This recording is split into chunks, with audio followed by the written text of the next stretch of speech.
বোয়ালখালী পৌরসভার ৪, ৫, ৬ নং word voter হালনাগাদ ফিঙ্গার ফটো এবং রেজিস্ট্রেশন কার্যক্রমের সহযোগিতা শৃঙ্খলা রক্ষা ও তীব্র গরমে তৃষ্ণার্ত জনসাধারণের মাঝে ঠান্ডা কোমল পানীয় বিতরণ করা হয়েছে। বোয়ালখালী পৌরসভার ৬ নং ওয়ার্ড স্বেচ্ছাসেবক দল সভাপতি মোহাম্মদ মজিদ মিয়ার সৌজন্যে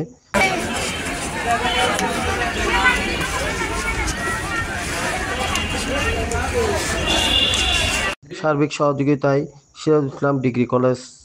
ছাত্র দলের আহ্বায়ক পদপ্রার্থী ছাত্রনেতা মোহাম্মদ জাহেদ সহ লিটন চৌধুরী, মোহাম্মদ বশর, জিতু, মামুন, মোহাম্মদ ইমরান, নুরুদ্দিন, সাদ্দাম, বুরহান, সম্রাট, সাকিব, জেহান, সালমান, হৃদয়, আসিফ, ইমাম সহ আরও অনেকেই উপস্থিত ছিলেন।